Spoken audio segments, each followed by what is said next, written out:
the hindquarters.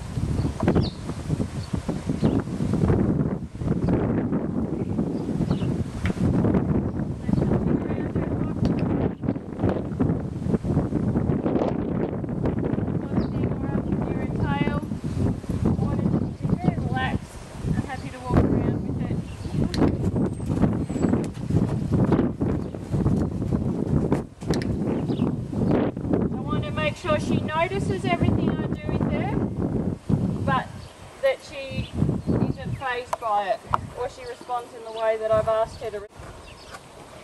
I'm a bit clumsy about how I do things because I don't want her to be too sensitive in the beginning. I'm not. I'm quite careful, but once she's at this stage, I want her to be tolerant of me bustling around a bit.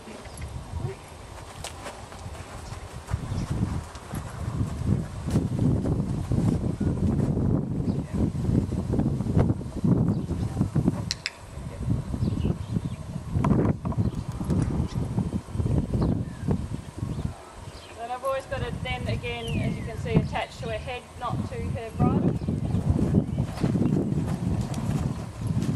And then we go and put the reins on.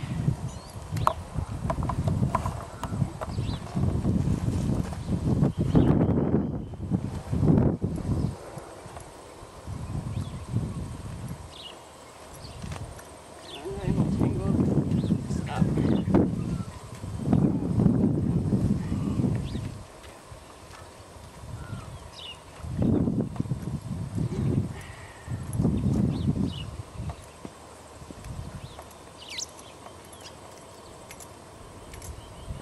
So I don't drive them very much at all. I'll drive maybe a couple of times in long reins, but I prefer to, once I know that I have brakes and I have turn left and turn right, then I prefer to be on their back doing it. Driving can desensitise their mouth, so I prefer not doing that. Okay.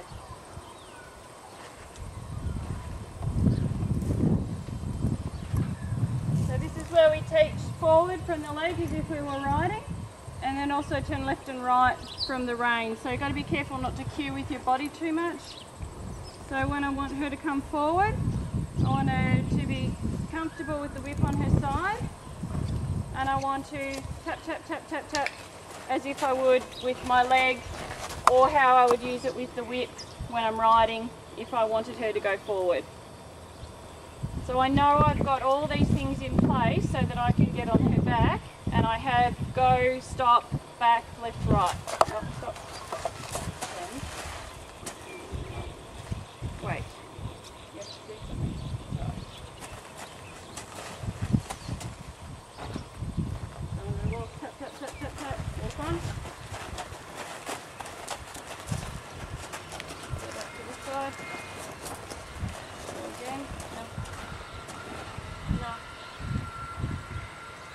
So I don't want her to move unless I give her that exact signal. Tap, tap, tap, tap, tap. Good. And when I get the response, I click and reward.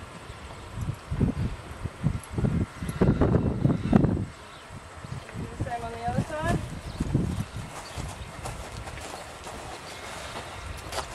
Make sure she's not anticipating. And tap, tap, tap, tap, tap, tap. Good, click and reward. And give her a treat.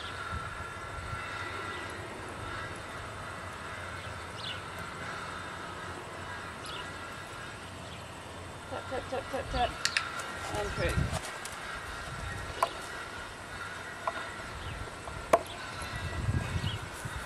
So it's what I do all of that probably for about the first even 4, 5, even 6 months, or especially when they go out for the first time as well. I have this routine. I do exactly the same routine every single time before I get on.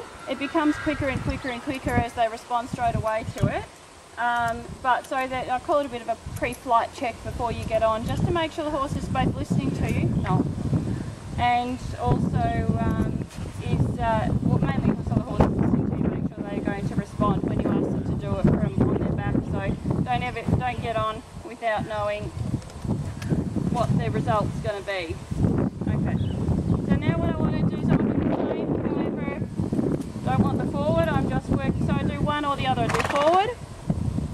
do reins. I don't do both at the same time. Okay, so in the beginning what I'm going to do is I want to do halt. So I want to make sure I don't cue her with my body to stop, because she's very good at stopping with my body. So I want to make sure that she actually does stop by me putting pressure on her mouth. So walk forward. And I'll keep my body moving and pull back on the reins. Good, and then stop at the last moment.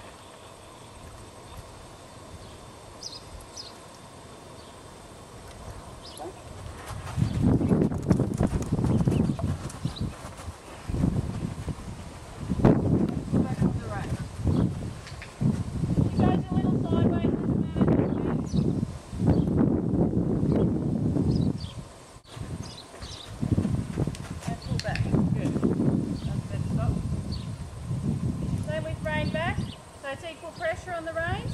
I want to pull on the reins. Back. And if I need to, I can back it up with my voice. Good.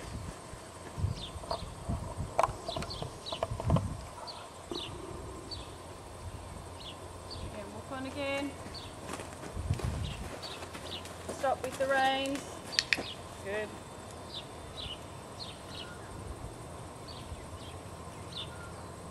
And then rein back.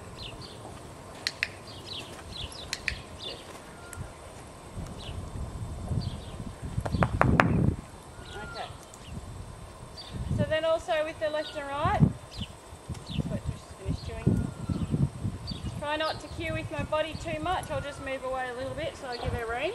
But take give, take give, take give, take give, so her head and neck turn, and then get her body to follow. I want to make sure I get all 4 feet moving. Good.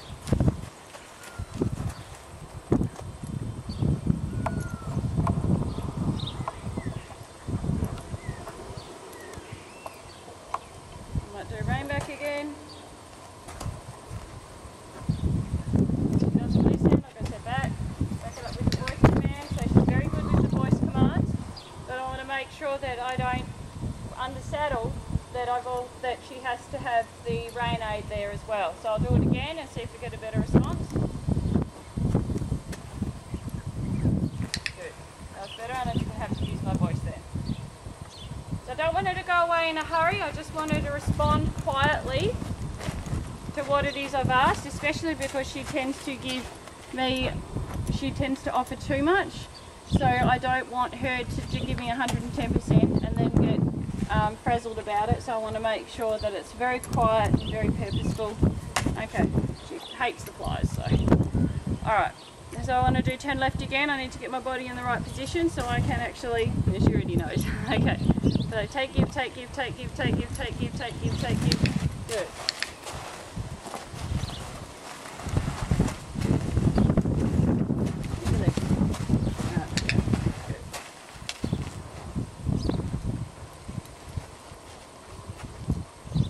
So I need to try and make sure I get her to move her legs rather than just pivot. Take give, take give, take give, take give. Good. And then her whole body follows that bit.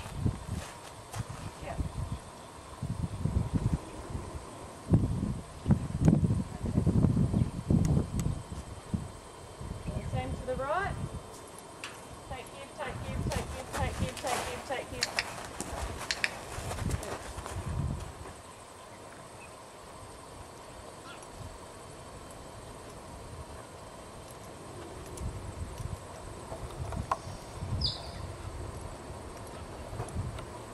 Again. Take give, take give, take give, take give. Good.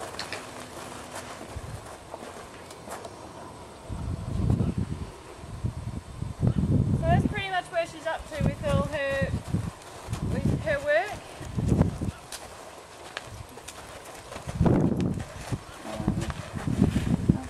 I might just stop on that. That's all right.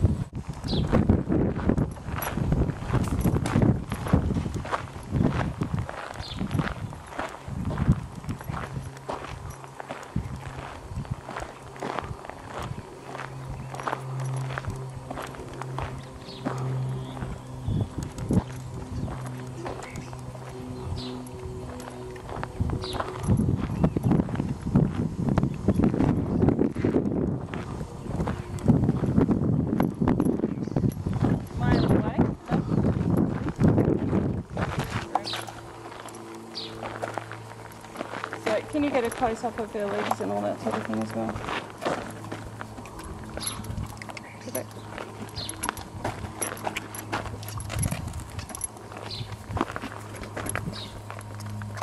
And her back legs as well.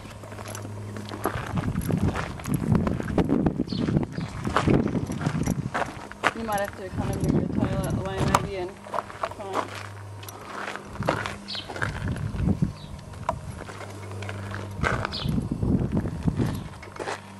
and go behind and do your same. I'll just stand her square behind so she looks even. I'll just fiddle around for a sec. Just let go of her tail for a minute. Okay.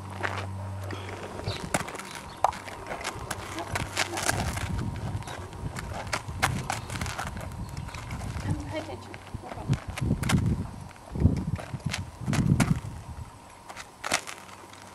That's pretty square. It's more her hindquarters when she's square, I guess, and stuff.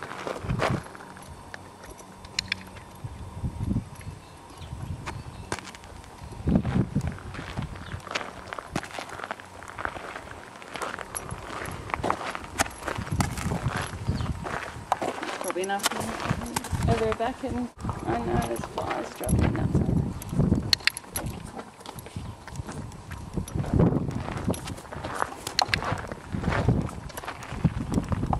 on her. Happy? Yep. Maybe just keep feeling and we'll do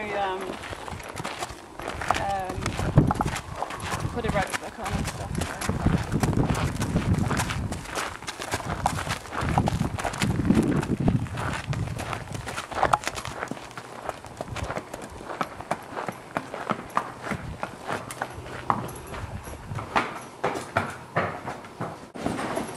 So ropes over put them over the wither and then slide back.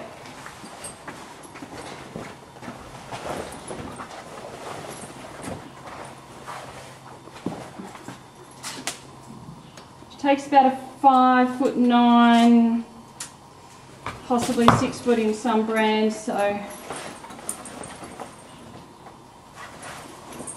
she's had a skinny hood on and that sort of thing, or a mainstay, and she's quite happy with things going over her head and all that sort of thing. So and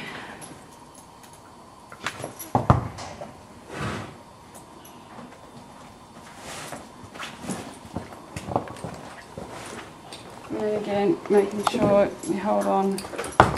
Go forward. Yep.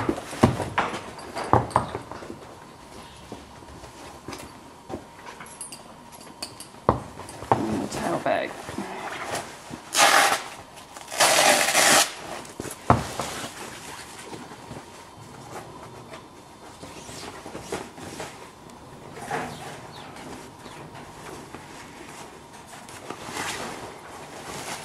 So especially if you want to keep the tail really nice and thick like this, don't brush them unless they're just been clean and you've had show sheen in and they've dried and they're completely